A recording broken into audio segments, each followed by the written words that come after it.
आप सभी जितने भी जीएनएम फर्स्ट ईयर के स्टूडेंट हैं, आज हम बायो साइंस के इम्पोर्टेंट क्वेश्चंस लेकर आ चुके हैं। महत्वपूर्ण प्रश्न जो भी लोग 22 से 23 वाले हैं, ठीक है, जिनका एग्ज़ाम आगे नवंबर में होने वाला है, साथ में जो यूपी के स्टूडेंट हैं जिनका अक्टूबर में एग्ज़ाम होने वाला है, या किसी अदर स्टेट के हैं जिनका आगे एग्ज़ाम होने वाला है, उनके लिए यह इम्पोर्टेंट क्वेश्चन काफ़ी ज़्यादा महत्वपूर्ण होने वाला है।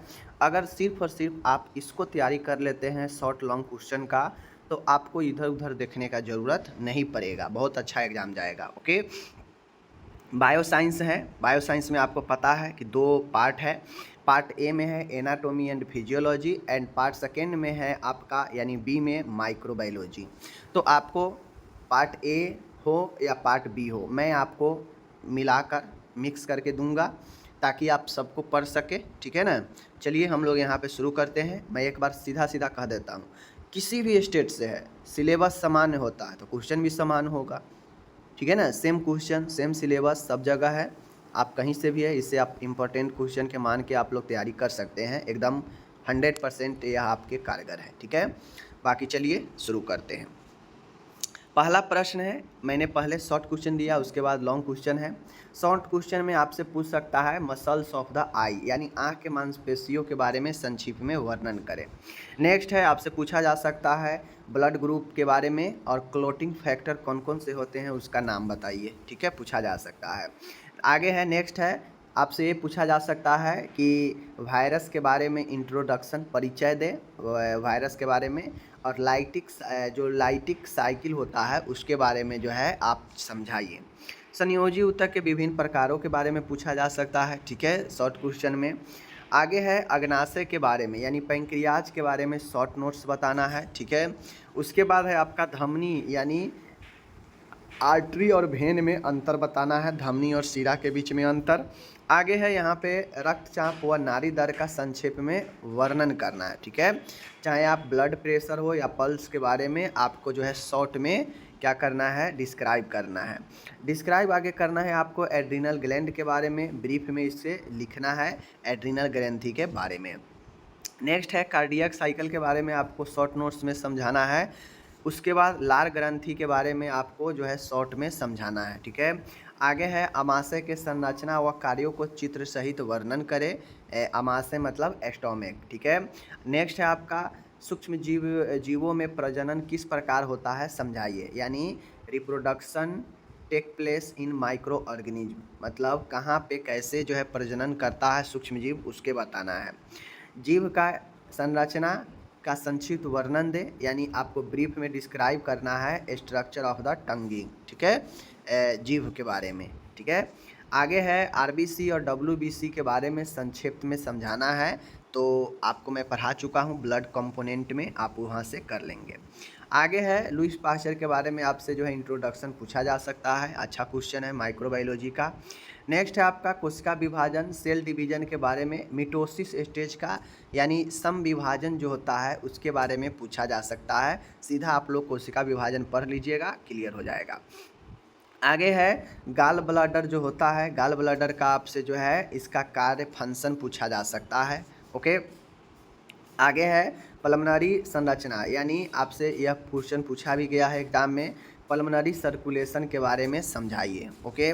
आगे है बॉल एवं सॉकेट जोड़ के बारे में समझाइए, बॉल एंड सॉकेट ज्वाइंट होता है उसके बारे में पूछा जा सकता है। नेक्स्ट है आपको फंक्शन ऑफ ब्लड, ब्लड के कार्यों के बारे में पूछा जा सकता है, ठीक है। आगे है आपका यहाँ पे त्वचा की बनावट व कार्यों का वर्णन करें, यानी स्किन का फंक्शन एंड स्ट्रक्चर के बारे में पूछा जा सकता है। नेक्स्ट क्वेश्चन है यहाँ पे आपका CSF क्या है, इसके कार्य और संरचना के बारे में समझाए, सेरेब्रोस्पाइनल फ्लूइड जो होता है उसके बारे में, ठीक है। आगे है आपका haemostasis and describe about blood clotting mechanism, आपसे जो है रक्त के थक्का बनने की प्रक्रिया के बारे में पूछा जा सकता है, और रक्त रोधन यानी वही ब्लड क्लॉटिंग के बारे में। वहाँ पे था ब्लड क्लॉटिंग फैक्टर का लिस्ट बनाना, यहाँ पे है मैकेनिज्म ऑफ ब्लड क्लॉटिंग, कैसे ब्लड क्लॉटिंग होता है उसका बताना था, ठीक है। आगे है, एक क्वेश्चन पूछा गया है रेगुलेशन ऑफ बॉडी टेम्परेचर, शरीर में तापमान का नियम के बारे में समझाए, कैसे जो है नियमन होता है बॉडी में टेम्परेचर। ठीक है, उसके बाद है नर्सेज के लिए माइक्रोबायोलॉजी का महत्व, importance of microbiology for nurses. Okay, biomedical waste और उसका मैनेजमेंट कैसे करेंगे, एक क्वेश्चन पूछा जा सकता है माइक्रोबायोलॉजी से। माइक्रोबायोलॉजी से ही क्वेश्चन आता है कि नर्सिंग रिस्पॉन्सिबिलिटी क्या होगी स्पेसिमेन यानी नमूना लेते समय। ठीक है, आगे है यहाँ पे ऑटोक्लेविंग के बारे में पूछा जा सकता है। फिर से पूछा जा सकता है कि बैक्टीरिया के विकास को, ग्रोथ को प्रभावित करने वाला कौन कौन से एलिमेंट्स, फैक्टर, तत्व है, बताइए। प्रोस्टेट यहाँ पे बोन दिया है, नहीं होगा। प्रोस्टेट ग्लैंड के बारे में पूछा जा सकता है। ठीक है, प्रोस्टेट ग्लैंड के बारे में।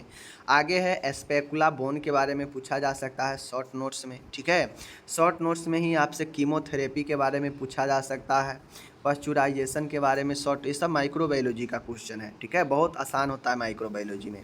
पेल्विक बोन के बारे में पूछा जा सकता है, नेफ्रॉन के बारे में भी पूछा जा सकता है। ठीक है, एंड आपसे ये भी पूछा जा सकता है कि मांसपेशियाँ ऊतक का वर्णन करें, यानी मस्कुलर टिश्यू के बारे में जो है वर्णन करें।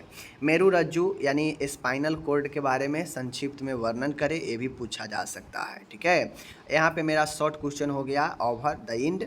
लगभग आपको जो है इसको अच्छे से तैयारी कर लेना है।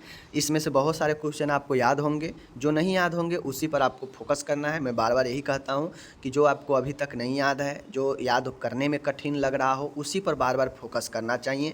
जो याद है, जो आसान है, उसको आप लोग टाइम पास करके कोई फ़ायदा नहीं होगा, वो तो याद ही है। ठीक है, और वो आसान है तो हो ही जाएगा। जो कठिन लगे, जो याद ना हो, उस पर फोकस करना चाहिए। चलिए लॉन्ग क्वेश्चन की तरफ हम लोग यहाँ पर बढ़ते हैं। आप लॉन्ग क्वेश्चन में देखिए क्या क्या है। ठीक है, देखिए, श्वसन तंत्र के भाग का सचित्र वर्णन कीजिए, श्वसन प्रक्रिया को समझाए। यहाँ पे दोनों क्वेश्चन हैं, आपसे चाहे मैकेनिज्म पूछे या रेस्पिरेटरी सिस्टम के बारे में पूछे, आपको टोटल डिस्क्राइब करना है। लॉन्ग क्वेश्चन ऐसे ही जोड़ जोड़ के पूछता है। ठीक है, इसलिए मैं भी यहाँ पे दिया हूँ। जितने भी सेंसरी ऑर्गेन है उसका नाम लिखना है, और explain the functionality of viewing, यानी यहाँ पे देखने की प्रकार की समझाए, यानी मैकेनिज्म ऑफ विजन। यहाँ पे क्या होगा, mechanism of vision, mechanism of vision के बारे में, देखने की जो क्रिया विधि है उसके बारे में यहाँ पे पूछाया गया आपको इसके साथ में। आगे है यहाँ पे क्लासिफिकेशन ऑफ बैक्टीरिया। ठीक है, describe the structure of bacteria graphically. ठीक है, आपको जीवाणु के संरचना का सचित्र वर्णन करना है कि कौन रॉड टाइप होता है, कौन स्फेरिकल होता है। ठीक है ना, तो ये सब चीज़ें हैं, और इसके वर्गीकरण को भी बताना है। माइक्रोबायोलॉजी से लॉन्ग क्वेश्चन है। ठीक है, उसके बाद है हार्मोन क्या है, अंतःस्रावी ग्रंथियों को सूचीबद्ध करें और प्यूटिड ग्रंथि का वर्णन करें। ये VVI क्वेश्चन है, आप लोग इसको कर लीजिएगा। ठीक है, आगे चलते हैं। तो ये प्रश्न हो गया, बहुत अच्छा प्रश्न है। नेक्स्ट है आपका कि पाचन ग्रंथि से क्या समझते हैं, लीवर के कार्यों के बारे में विस्तार से लिखे। ठीक है, तो आपसे एग्जाम में हो सकता है लीवर के बारे में पूछ ले, तो लीवर को पढ़ लीजिएगा। पाचन ग्रंथि आपको वहाँ पे काम आएगा जहाँ पे आपसे जठर तंत्र के बारे में पूछेगा। ठीक है ना, तो जठर तंत्र के बारे में अगर आपसे पूछेगा तो फिर वहाँ पे पाचन ग्रंथि के साथ में पाचन तंत्र को भी लिखना पड़ता है। ओके, डिसंक्रमण और स्टेरिलाइजेशन, डिसइंफेक्ट या फिर आपसे स्टेरिलाइजेशन के बारे में पूछा जा सकता है कि इनके बारे में विस्तार से लिखे, कितने प्रकार के होते हैं, फिजिकल और केमिकल दोनों मेथड। नेक्स्ट है इम्यूनिटी क्या है, लिम्फेटिक सिस्टम के बारे में बताएं, यानी आपसे इम्यूनिटी के बारे में भी पूछा जा सकता है और लिम्फेटिक सिस्टम के बारे में भी। तो लॉन्ग क्वेश्चन में ऐसे ही जोड़ जोड़ के पूछता है, आप लोग देखे होंगे ABC में करके।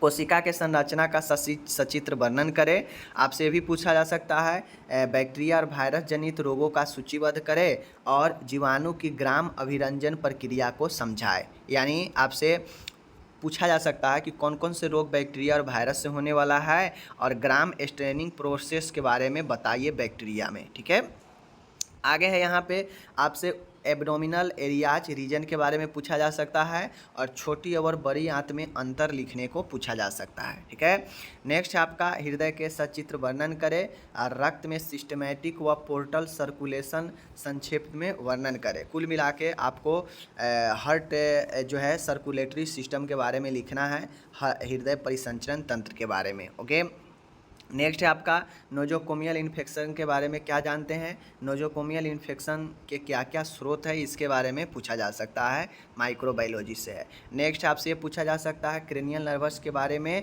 क्रेनियल नर्वस की सूची बनाते हुए इनके कार्यों को लिखना है, ठीक है। आपको पढ़ाए थे मैं कितने क्रेनियल नर्व होता है। मानव शरीर में पाए जाने वाले हड्डियों की सूची बनाएं, फीमर का नामांकित रेखा चित्र बनाते हुए वर्णन करें, ठीक है। तो ये सब क्वेश्चन अच्छा है। नेक्स्ट है जोड़ों का वर्गीकरण करें, साइनोवियल जोड़ को उचित उदाहरण सहित चित्र की सहायता से समझाएं, ठीक है। तो ये चीज़ें हो गया। नेक्स्ट है आपका पार संक्रमण, क्रॉस इन्फेक्शन के बारे में पूछा जा सकता है। संक्रमण कैसे यह फैलता है, अस्पताल में आप क्रॉस संक्रमण को कैसे रोकेंगे, प्रिवेंशन करेंगे, ये लिखना है। आगे है आँख का नामांकित चित्र बनाएं, आँख की संरचना के बारे में विस्तार से लिखिए। तो आँख हो गया यहाँ पे।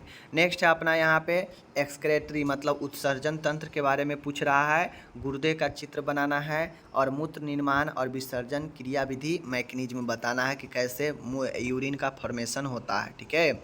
आगे है यहाँ पे मध्य कान का चित्र बनाइए एवं विभिन्न भागों का वर्णन कीजिए, सुनने की क्रियाविधि यानी हियरिंग मैकेनिज्म को लिखना है, ओके। आगे है यहाँ पे आपको इम्यूनिटी क्या है एंड इसके प्रकारों को विस्तार में वर्णन करें, ठीक है। ऐसे तो इम्यूनिटी ऊपर भी दे ही दिए हैं, ठीक। उसके बाद आता है ऊतक का परिभाषा लिखे, ऊतक का प्रकार लिखे, उपकला ऊतक का विस्तार से वर्णन करें, ठीक है। Explain type of tissue and epithelial tissue के बारे में डिटेल में लिखना है। चित्र सहित स्त्री के जननांगों को फीमेल जीनिटल ऑर्गेन के बारे में डिटेल से डायग्राम के साथ लिखना है, जिसमें आपका यूट्रस वगैरह सब चीज़ आता है। आगे है मस्तिष्क का चित्र सहित वर्णन करें, diagram of brain explain in detail, ठीक है। उसके बाद आता है माइक्रोबायोलॉजी से क्वेश्चन है, इन्फेक्शन क्या है, इसके प्रकार बताएं, संक्रमण किस प्रकार से फैलता है, वर्णन करें। तो ये भी पूछा गया प्रश्न है एग्जाम में, ठीक है। नेक्स्ट है आपका चित्र सहित पुरुष जननांगों का विस्तृत से वर्णन करें, describe the male genital organ in detail with diagram, ठीक है। आगे है विस्तृत में चित्र के साथ पाचन प्रणाली का वर्णन करें, describe about digestive system in detail with diagram. तो इस प्रकार से जितना भी क्वेश्चन हुआ लगभग 50 से 60 के बीच में कुल मिला के क्वेश्चन है। आप इसको अच्छे से करेंगे, समझेंगे और इतना क्वेश्चन को अगर आप तैयारी कर लेते हैं किसी भी स्टेट से है तो मैं 100% कहता हूँ कि इससे बाहर आपके क्वेश्चन नहीं रहेंगे एग्ज़ाम में, ठीक है। और बाहर रहेगा तो यही रहेगा कि फंक्शन बताए, तो उसमें लीवर का फंक्शन, ब्रेन का फंक्शन, रक्त का फंक्शन, गॉल ब्लैडर का फंक्शन, किडनी का फंक्शन, तो स्किन का फंक्शन, तो सारे क्वेश्चन तो हम दे ही दिए हैं। तो कार्य भी अलग से पूछ देता है, तो कार्य वाला क्वेश्चन तो सब में आप याद पढ़ेंगे तो हो ही जाएगा। तो अगर आप चाहते हैं बचे हुए समय में बेहतर करना तो इस क्वेश्चन को मात्र और मात्र तैयारी करें। डेली एक लॉन्ग क्वेश्चन, एक शॉर्ट क्वेश्चन का तैयारी इससे करें आपके एग्ज़ाम तक, ठीक है। जितना समय है उस हिसाब से आप लोग कर सकते हैं। अगर नज़दीक एग्ज़ाम है 1 महीने में तो फिर 2-2 क्वेश्चन करना पड़ेगा, 2 लॉन्ग 2 शॉर्ट सभी सब्जेक्ट से। बाकी चलिए मिलते हैं अगले वीडियो में। पीडीएफ के लिए मैं आपको बता दूं, अभी पीडीएफ आपको मिल जाएगा वेबसाइट पर, मैं डाल दूंगा, ठीक है। नर्सिंग ज्ञान आपको कहाँ मिलेगा मैं अभी बता देता हूँ, nursingyan.com पर जो है यह पीडीएफ होम पेज पर ही मिल जाएगा, ठीक है, होम पेज पर ही। ओके, धन्यवाद।